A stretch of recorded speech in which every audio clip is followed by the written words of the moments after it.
السلام علیکم ورحمۃ اللہ وبرکاتہ۔ امید کے مزاج بخیر و عافیت ہوں گے۔ آج ہم ہدایت العربیہ الجزء الثانی للصف الثانی عشر 12ویں جماعت کی ہدایت العربیہ میں سبق نمبر 4 کا ترجمہ اور اس کی وضاحت، لیسن نمبر 4 کا ٹرانسلیشن اینڈ ایکسپلینیشن دیکھیں گے۔ اس سے پہلے ہم نے لیسن نمبر 3 کے کوشچن آنسر اور لیسن کا ٹرانسلیشن دیکھے تھے۔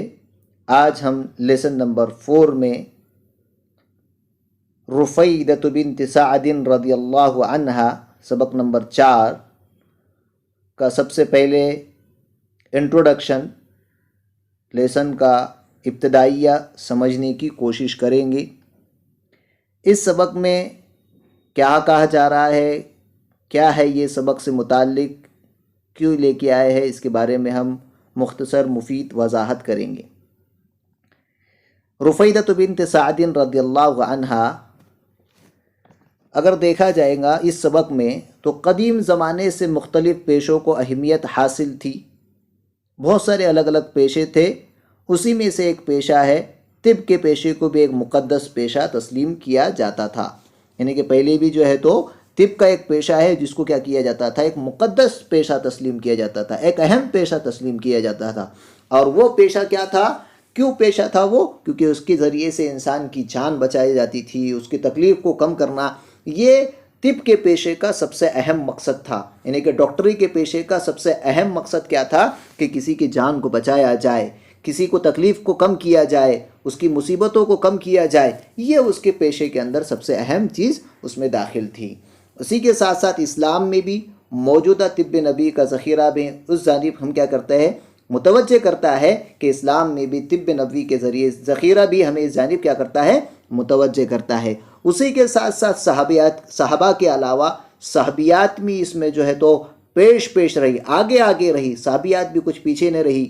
انہی میں سے ایک صحابیہ ہے جن کا نام ہمارے سبق سے متعلق ہے، حضرت رفیدہ بنت سعد رضی اللہ تعالیٰ عنہ۔ یہ بھی جو ہے تو اسی پیشے میں نمایاں رہی، آگے رہی ہے یہ صحابیہ رضی اللہ تعالیٰ عنہ۔ تو حضرت رفیدہ رضی اللہ تعالیٰ عنہ، رفیدہ بن سعد رضی اللہ تعالیٰ عنہ بھی جو ہے تو طب کے پیشے میں بہت ہی نمایاں نام اپنا جو ہے تو بنایا ہے۔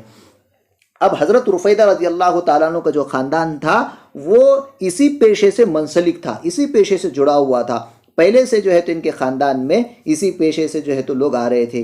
وہ مدینہ منورہ کی پہلی صحابیہ ہے جنہوں نے طبی میدان میں اپنی مہارت کی وجہ سے نمایاں مقام حاصل کیا، یعنی کہ نمایاں عمدہ مقام حاصل کیا، اپنے آپ کو اول مقام پہ رکھا۔ انہیں پہلے مسلم ڈاکٹر ہونے کا بھی کیا ہے، مسلم ڈاکٹر ہونے کا بھی کیا ہے، شرف حاصل ہے۔ یعنی کہ وہ پہلی مسلم ڈاکٹر ہے جنہوں نے جو ہے تو اسلام کے اندر داخل ہونے کے بعد ڈاکٹر بنی۔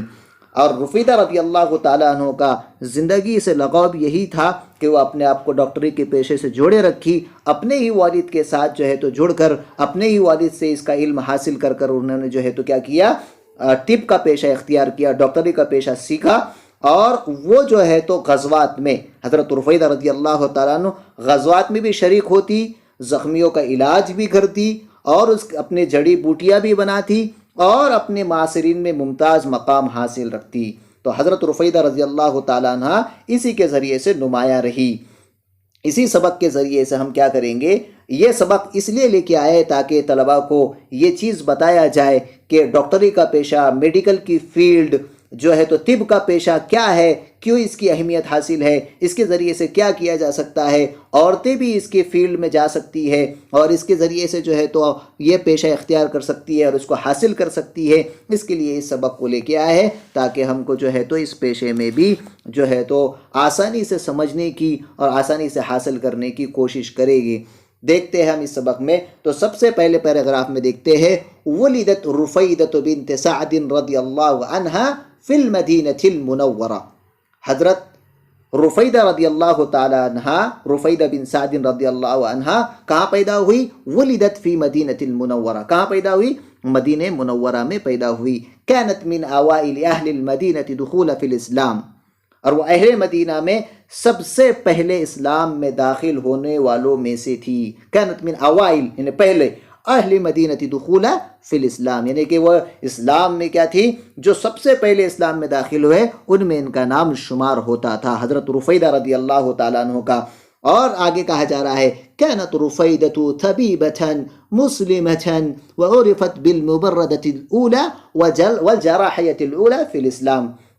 حضرت رفیدہ رضی اللہ تعالی عنہ مسلمانوں کی ڈاکٹرز تھی. کیا تھی؟ كانت رفيدة طبيبة ومسلمة، مسلمانوں کی کیا تھی؟ ڈاکٹر تھی. عرفت بالممرضة، اور وہ کیا تھی؟ وہ اسلام میں سب سے پہلی کیا تھی؟ نرس تھی.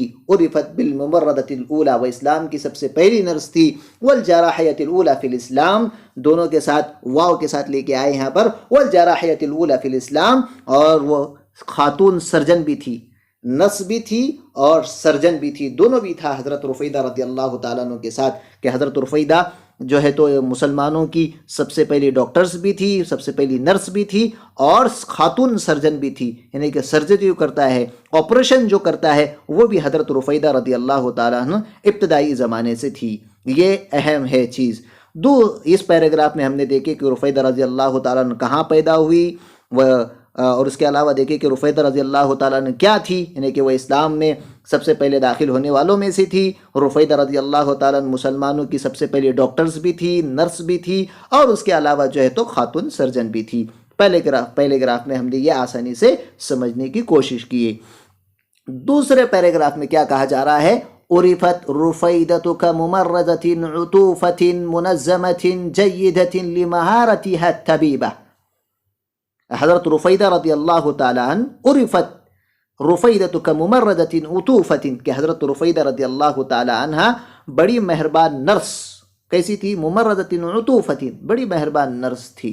منظمۃ جیدۃ لمہارتها الطبیبہ، اور اپنے طبی ملازمتوں میں بہترین منظم ثابت ہوئی. بہت ہی مہربان بھی تھی اور اپنی ملازمتوں میں بہترین منظم ثابت ہوئی. آگے کہا جا رہا ہے سعادت رفیدۃ فی حل المشکلات المتعلقۃ بالامراض، اور حضرت رفیدہ رضی اللہ تعالیٰ عنہ نے بیماریوں سے متعلق پریشانیوں کے حل کے ساتھ ساتھ کیا کیا؟ الى جانب المساعدۃ للاطفال المحتاجین ورعایتها للایتام والفقراء. کیا کیا؟ ساتھ ساتھ محتاجوں، فقیروں، یتیموں اور غریب بچوں کی دیکھ بھال میں بھی کوشش کی. یہ بھی ان کا ایک اہم عمدہ کام تھا کہ وہ بیماریوں کے ساتھ ساتھ محتاجوں، یتیموں اور غریب بچوں کی بھی کیا کرتی؟ دیکھ بھال کرتی، ان کی جو ہے تو پرورش کرتی، ان کی جو ہے تو دیکھ بھال کرنے میں جو ہے تو ان کی مدد کرتی.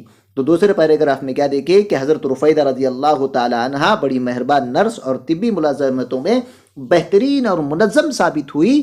اور کہا جا رہا ہے کہ حضرت رفیدہ نے بیماریوں سے متعلق پریشانیوں کے حل کے ساتھ ساتھ محتاجوں، یتیموں اور غریبوں کی دیکھ بھال میں بھی کوشش کی.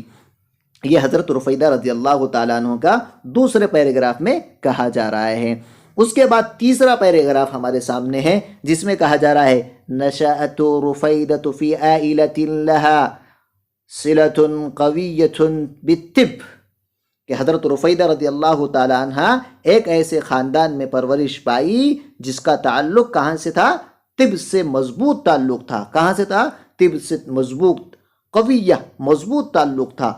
فوالدها سعد الاسلمی، ان کے والد سعد اسلمی کان طبیبا و معلما لها.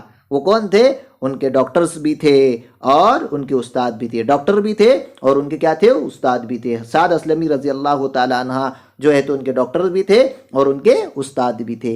حیث اکتسبت رفیدۃ منہ الطب، حضرت رفیدہ رضی اللہ تعالی عنہ نے انہی سے طب کا کیا کیا؟ فن حاصل کیا. وقد کرست نفسها للتمریض ورعایت المرضى واصبحت الطبیبہ. یہاں پر حضرت رفیدہ رضی اللہ تعالیٰ عنہ نے اپنے آپ کو مریضوں کی دیکھ بھال اور تیمارداریوں میں لگایا اور کیا بن گئی؟ ایک بہترین ڈاکٹر بن گئی. کیا بن گئی؟ حضرت رفیدہ رضی اللہ تعالیٰ عنہ نے اپنے آپ کو مریضوں کی دیکھ بھال اور تیمارداری میں لگایا اور ایک کیا بن گئی؟ بہترین ڈاکٹر بن گئی. اس کے آگے کہا جا رہا ہے كان تقام خيمة رفيدة للعلاج في الغزوات حيث كان رسول الله صلى الله عليه وسلم يأمر بنقل الجراح إلى خيمتها. بہت ہی عمدہ بات کہی یہاں پر کہ حضرت رفیدہ رضی اللہ تعالیٰ عنہ كانت تقام خیمة، غزوات میں علاج کے لیے حضرت رفیدہ رضی اللہ تعالیٰ عنہ کے لیے خیمہ نصب کیا جاتا، خیمہ لگایا جاتا. کیا خیمہ؟ حیث کان رسول اللہ صلی اللہ علیہ وسلم یأمر بنقل الجراح الی خیمتها، کہ رسول اللہ، جہاں رسول اللہ صلی اللہ علیہ وسلم زخمیوں کو ان کے خیمے میں کیا کرتے؟ منتقل کرنے کا حکم دیتے. کیا ہی عمدہ بات ہے کہ جہاں بھی جو زخمی ہوتے تو ان کو منتقل کرنے کا کیا کرتے؟ اللہ کے رسول کیا کرتے؟ حکم دیتے. کما روی انہ اصیب سعد بن معز رضی اللہ عنہ یوم الخندق حول الى خیمت رفیدۃ للعلاج، کہ روایت میں ہے، جیسا کہ روایت میں ہے کہ حضرت سعد بن معاذ رضی اللہ تعالیٰ عنہ غزوہ خندق کے موقع پر زخمی ہوئے. کیا ہوئے؟ زخمی ہوئے. تو حول الى خیمت رفیدۃ للعلاج، تو حضرت رفیدہ رضی اللہ تعالیٰ عنہ کے خیمے میں علاج کے لیے لے جائے گئے. یہی ہے کہ حضرت رفیدہ رضی اللہ تعالیٰ عنہ جو ہے تو غزوات کے موقع پر بھی جو ہے تو صحابہ اور صحابیات کی جو ہے تو علاج کرتی، اور اللہ کے رسول جو ہے تو آپ کا خیمہ لگاتے تاکہ جو ہے تو جو بیمار ہوتے ان کی جو ہے تو تیمار کیا جاتی. تو یہ اس پیراگراف میں کہا جا رہا ہے کہ رفیدہ رضی اللہ تعالیٰ عنہ، حضرت رفیدہ رضی اللہ تعالیٰ عنہ اپنے طب کے فن میں، انہوں نے طب کا فن حاصل کیا اور اپنے والد سے ہی اپنے طب کا فن حاصل کیا، اور انہوں نے اپنے آپ کو مریضوں کی دیکھ بھال اور تیمارداری کے لیے لگا دیا. اور آپ ایک مشہور مضبوط خاندان سے پرورش پائی جس کا تعلق کیسے تھا؟ طب سے تھا. اور آپ کے والد بھی جو ہے تو طب کے اندر جو ہے تو ڈاکٹر تھے اور آپ کے استاد تھے. اور اسی کے ساتھ ساتھ کہا گیا اس پیراگراف میں کہ حضرت رفیدہ رضی اللہ تعالی عنہ جو ہے تو بہترین طبیبہ جو ہے تو جہاں بھی غزوات میں جاتی آپ کا خیمہ نصب کیا جاتا، اور اللہ کے رسول جو بھی زخمی صحابہ یا صحابیات ہوتے ان کو اللہ کے رسول حضرت رفیدہ رضی اللہ تعالیٰ عنہ کے خیمے میں بھیجتے اور ان کا علاج کیا جاتا. تو میں امید کرتا ہوں کہ آپ کو یہ سبق آسانی سے سمجھ میں آیا ہوگا. اور ہم نے جو ہے تو ابھی پہلا پیراگراف، دوسرا پیراگراف اور تیسرے پیراگراف کو دیکھے ہیں. انشاءاللہ اگلے لیکچر میں جو ہے تو ہم اس کے بعد کے پیراگراف کو دیکھیں گے اور آسانی سے سمجھنے کی کوشش کریں گے. میں امید کرتا ہوں کہ آپ کو یہ اگر ویڈیو پسند آئی تو آپ ہمارے ویڈیو کو لائک کیجئے، ہمارے چینل کو سبسکرائب کیجئے، اور جو ہے تو ساتھ ہی ساتھ کمنٹ کیجئے تاکہ مجھے سمجھ میں آئے کہ کسی کو لیسن میں کچھ کمی زیادتی ہو رہی ہوں گی تو میں اس کو آسانی سے حل کر سکوں. اللہ حافظ. السلام علیکم ورحمۃ اللہ وبرکاتہ.